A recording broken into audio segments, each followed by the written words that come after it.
आपने चाबी कहाँ रखी थी, वो इम्पोर्टेंट फ़ोन नंबर याद नहीं आ रहा, या किसी का नाम ज़ुबान पे आकर रुक जा रहा है।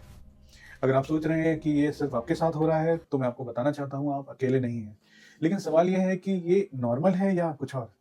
नमस्कार दोस्तों, मैं डॉक्टर अनुज मिश्रा, मैं एक न्यूरोसर्जन हूँ और पिछले करीब 15-20 साल से मैं ब्रेन और मेमोरी से जुड़ी समस्याओं को समझने और उनका इलाज करने में लगा हुआ हूँ। आज हम बात करेंगे मेमोरी लॉस के बारे में, एक ऐसी समस्या जो आजकल हर उम्र के लोगों को परेशान कर रही है, चाहे आप 25 के हों या 65 के। भूलने की समस्या किसी को भी हो सकती है, लेकिन टेंशन मत लीजिए, मैं आपको बताऊंगा नॉर्मल भूलने और गंभीर मेमोरी लॉस में क्या अंतर है, मेमोरी लॉस के असली कारण क्या हैं, और सबसे इंपॉर्टेंट, आप अपनी मेमोरी को कैसे स्ट्रांग बना सकते हैं। तो ये वीडियो अंत तक देखिए, क्योंकि अंत में मैं आपको एक पावरफुल मेमोरी एक्सरसाइज भी बताऊंगा जो आप आज ही शुरू कर सकते हैं। तो सबसे पहले ये समझते हैं कि कौन सा भूलना नॉर्मल है और कब आपको डॉक्टर से मिलना चाहिए। नॉर्मल भूलना जैसे कभी-कभी किसी का नाम नहीं याद आना लेकिन बाद में याद आ जाना, कल क्या खाया था ये याद ना होना, चश्मा या चाबी इधर-उधर रखकर भूल जाना, मीटिंग का टाइम भूल जाना लेकिन रिमाइंडर मिलने पर याद आ जाना। जबकि गंभीर मेमोरी लॉस, जो कि रेड फ्लैग्स हैं, बार-बार वही बात पूछना, रोजमर्रा के काम भूल जाना जैसे कुकिंग, ड्राइविंग, अपने ऑफिस का रास्ता, घर के लोगों को पहचानने में दिक्कत होना, दिन, महीना या साल का कन्फ्यूजन होना और बातचीत में सही वर्ड न मिल पाना। अगर आपको ये साइंस दिख रहे हैं खुद में या अपने किसी क्लोज पर्सन में, तो आपको ज़रूर न्यूरोलॉजिस्ट से मिलना चाहिए। अब बात करते हैं कि मेमोरी लॉस होता क्यों है। मेरे 20 साल के एक्सपीरियंस में मैंने ये देखा है कि 5 रीजंस बहुत कॉमन है। पहला, स्ट्रेस या एंग्जाइटी। आजकल के बिजी लाइफस्टाइल में स्ट्रेस सबसे बड़ा कल्प्रिट है।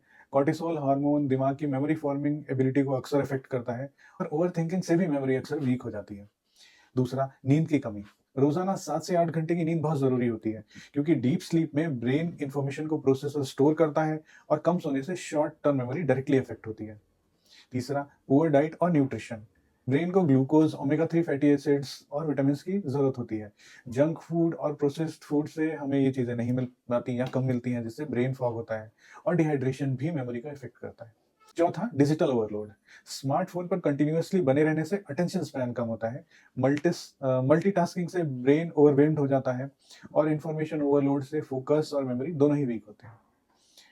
और पांचवा, कुछ मेडिकल कंडीशंस जैसे थायराइड डिसऑर्डर, विटामिन बी 12 की कमी, डिप्रेशन, हाई ब्लड प्रेशर या डायबिटीज और कुछ मेडिकेशंस के साइड इफेक्ट से भी मेमोरी वीक होने का खतरा रहता है। तो अब आते हैं मेमोरी लॉस के सॉल्यूशंस पे। तो आप ये 7 टिप्स फॉलो करके अपनी मेमोरी को सिग्निफिकेंटली इंप्रूव कर सकते हैं। पहला टिप, यूज इट और लूज इट। ब्रेन एक्सरसाइजेस करें, पजल्स, सुडोकू, चेस खेलना, नए स्किल्स जैसे नई लैंग्वेज, नया म्यूजिकल इंस्ट्रूमेंट सीखना, रीडिंग को हैबिट बनाना, ये ब्रेन के एक्सरसाइज का काम करते हैं और मेमोरी सिग्निफिकेंटली इंप्रूव होती है। 7 से 8 घंटे की क्वालिटी स्लीप ब्रेन के लिए बूस्ट का काम करती है। तो रात को 10 से 11 बजे तक सो जाएं। सोने के 1 से 2 घंटे पहले से फोन से डिस्टेंस बनाएं और बेडरूम को कंफर्टेबल और डार्क रखें। तीसरा, brain boosting diet. Walnuts omega 3 fatty acid से भरपूर होता है। ग्रीन लीफी वेजिटेबल से हमें फोलिक एसिड मिलता है। ब्लूबेरीज एंटीऑक्सीडेंट रिच होती हैं। हल्दी एंटी इंफ्लेमेटरी प्रॉपर्टी रखती है।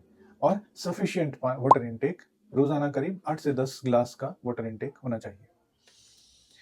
चौथा टिप, रेगुलर एक्सरसाइज। रोज कम से कम 30 मिनट की रेगुलर फिजिकल एक्टिविटी, जिसमें वॉकिंग, योगा, स्विमिंग कुछ भी हो सकता है, ये करते रहना चाहिए।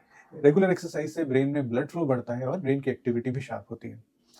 पांचवा टिप, मेडिटेशन और माइंडफुलनेस।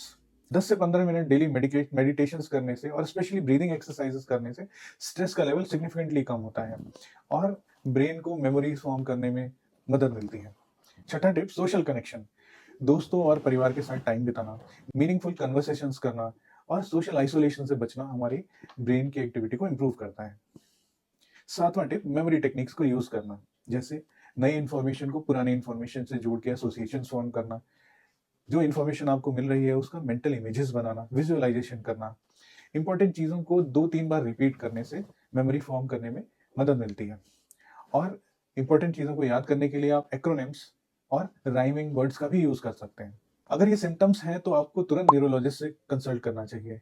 एक ऐसा मेमोरी लॉस जो डेली एक्टिविटी को इफेक्ट कर रहा हो, कंफ्यूजन जो बढ़ता जा रहा हो, पर्सनालिटी चेंजेस दिख रहे हो, बोलने या समझने में डिफिकल्टी हो रही हो, या सडन ऑनसेट मेमोरी प्रॉब्लम्स हो रही हो। अर्ली डायग्नोसिस से बेटर ट्रीटमेंट की पॉसिबिलिटी बढ़ जाती है और अल्जाइमर्स और डिमेंशिया जैसी कंडीशन को अर्ली स्टेजेस में डायग्नोस करने से इन डिजीजेस के प्रोग्रेशन को स्लो करने में मदद मिलती है। तो दोस्तों याद रखिए, थोड़ा बहुत भूलना नॉर्मल है, लेकिन अगर ये आपकी डेली लाइफ को इफेक्ट कर रहा है तो प्रोफेशनल हेल्प लेना बहुत जरूरी है। आज रात सोने के पहले अपने दिन के 5 इंपॉर्टेंट मोमेंट्स को याद करें। डिटेल में सोचिए आज आपने क्या किया, किससे बात की, क्या खाया। ये सिंपल एक्सरसाइज डेली करने से आपकी रिकॉल एबिलिटी इंप्रूव होगी। तो इस एक्सरसाइज को फॉलो करें और कमेंट में मुझे बताएं कि आपने क्या फ़र्क महसूस किया। और हाँ, अगर ये वीडियो आपको हेल्पफुल लगा तो लाइक ज़रूर करें। शेयर करें अपने उस दोस्त के साथ जिसके लिए ये इन्फॉर्मेशन हेल्पफुल हो सकती है। सब्सक्राइब करें मेरे चैनल को और बेल आइकन दबाएँ ताकि आपको ब्रेन हेल्थ से रिलेटेड और भी वीडियोज़ मिलते रहें। कमेंट्स में बताएं कि आपको मेमोरी लॉस से रिलेटेड और या और कौन से टॉपिक्स पर वीडियो चाहिए। और हाँ, अगर आपको या आपके किसी परिचित को सीरियस मेमोरी इश्यूज़ हैं तो उसे प्लीज़ नज़रअंदाज ना करें। अपॉइंटमेंट के लिए आप डिस्क्रिप्शन में दिए गए डिटेल से कॉन्टैक्ट कर सकते हैं। Remember, a healthy brain is a happy brain. तो मिलते हैं अब अपने नेक्स्ट वीडियो पे। अपना ख्याल रखिए, अपने दिमाग का ख्याल रखिए। Take care and good bye.